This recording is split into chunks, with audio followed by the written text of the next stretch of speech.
दुर्बल बालकों के लिए बरसात बुरी बला है। कभी खांसी है, कभी ज्वर, कभी दस्त।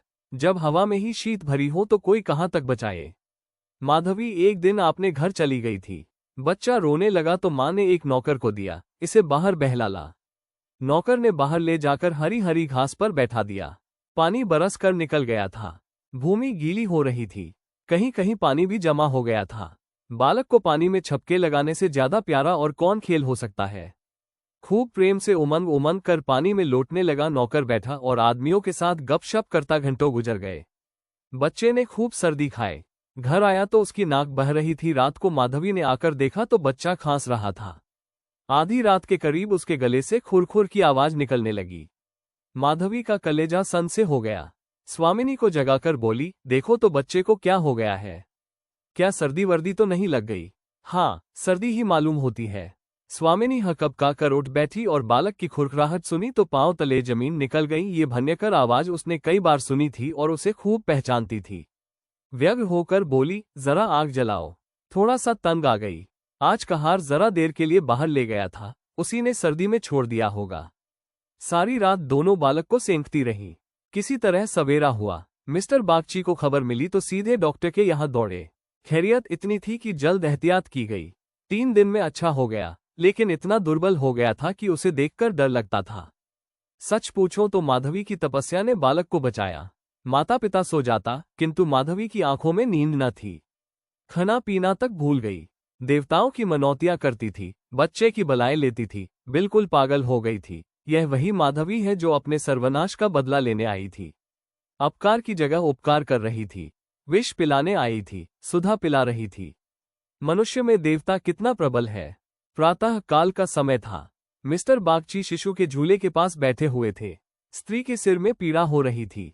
वहीं चारपाई पर लेटी हुई थी और माधवी समीप बैठी बच्चे के लिए दूध गर्म कर रही थी। सहसा बागची ने कहा, बूढ़ी, हम जब तक जिएंगे तुम्हारा यश गाएंगे।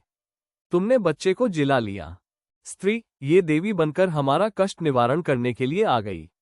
यह न होती तो न जाने क्या होता। बूढ़ी, तुमसे मेरी एक विनती है। यो तो मरना जीना प्रारब्ध के हाथ है, लेकिन अपना अपना पौरा भी बड़ी चीज है। मैं अभागिनी हूं। अब की तुम्हारे ही पुण्य प्रताप से बच्चा संभल गया। मुझे डर लग रहा है कि ईश्वर इसे हमारे हाथ से छीनने ले। सच कहती हूँ बूढ़ी, मुझे इसका गोद में लेते डर लगता है। इसे तुम आज से अपना बच्चा समझो। तुम्हारा होकर शायद बच जाए। हम अभागे हैं, हमारा होकर इस पर नित्य कोई न कोई संकट आता रहेगा।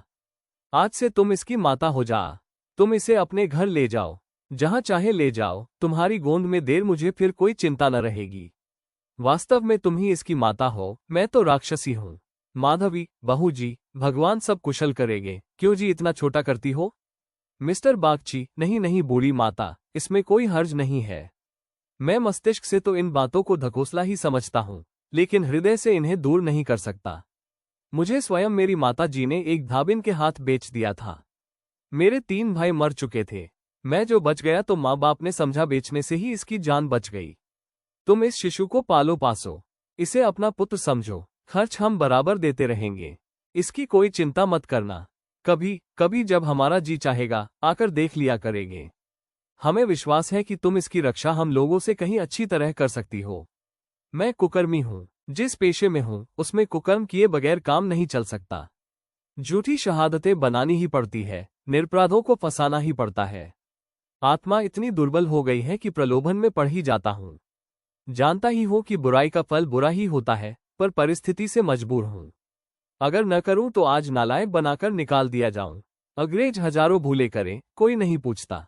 हिंदुस्तानी एक भूल भी कर बैठे तो सारे अफसर उसके सिर हो जाते हैं।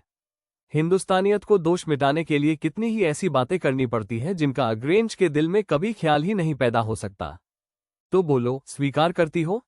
माधवी गदगद होकर बोली, बाबूजी, आपकी इच्छा है तो मुझसे भी जो कुछ बन पड़ेगा आपकी सेवा कर दूंगी। भगवान बालक को अमर करे, मेरी तो उनसे यही विनती है। माधवी को ऐसा मालूम हो रहा था कि स्वर्ग के द्वार सामने खुले हैं और स्वर्ग की देवियां अंचल फैला फैला कर आशीर्वाद दे रही है, मानो उसके अंततल में प्रकाश की लहरें सी उठ रही हैं। स्नेहमय सेवा में की कितनी शांति थी। बालक अभी तक चादर ओढ़े सो रहा था। माधवी ने दूध गर्म हो जाने पर उसे झूले पर से उठाया तो चिल्ला पड़ी। बालक की देह ठंडी हो गई थी और मुंह पर वो पीलापन आ गया था जिसे देखकर कलेजा हिल जाता है, कंठ से आह निकल आती है और आंखों से आंसू बहने लगते हैं। जिसने इसे एक बार देखा है फिर कभी नहीं भूल सकता। माधवी ने शिशु को गोंद से चिपटा लिया, हालांकि नीचे उतार देना चाहिए था। कोहराम मच गया। माँ बच्चे को गले से लगाए रोती थी, पर उसे जमीन पर न सुलाती थी।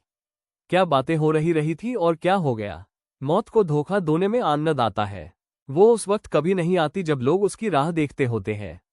रोगी जब संभल जाता है, जब वो पथ्य लेने लगता है, उठने बैठने लगता है, घर भर खुशियां मनाने लगता है, सबको विश्वास हो जाता है कि संकट टल गया, उस वक्त घात में बैठी हुई मौत सिर पर आ जाती है। यही उसकी निठुर लीला है। आशाओं के बाग लगाने में हम कितने कुशल हैं। यहाँ हम रक्त के बीज बोकर सुधा के फल खाते हैं, अग्नि से पौधों को सींचकर शीतल छांव में बैठते हैं। हाँ, मन बुद्धि। दिन भर मातम होता रहा। बाप रोता था, माँ तड़पती थी और माधवी बारी बारी से दोनों को समझाती थी। यदि अपने प्राण देकर वह बालक को जिला सकती तो इस समय अपना धन्य भाग समझती। वो अहित का संकल्प करके यहाँ आई थी और आज जब उसकी मनोकामना पूरी हो गई और उसे खुशी से फूला न समाना चाहिए था, उससे कहीं घोर पीड़ा हो रही थी जो अपने पुत्र की जेल यात्रा में हुई थी। रुलाने आई थी और खुद रोती जा रही थी। माता का हृदय दया का आगार है। उसे जलाओ तो उसमें दया की ही सुगंध निकलती है, पीसो तो दया का ही रस निकलता है। वह देवी है। विपत्ति की क्रूर लीलाएं भी उस स्वच्छ निर्मल स्रोत को मलिन नहीं कर सकती। ऐसी ही और हिंदी मजेदार कहानियां सुनने के लिए हमें सब्सक्राइब करें और बेल आइकॉन प्रेस करना न भूलें।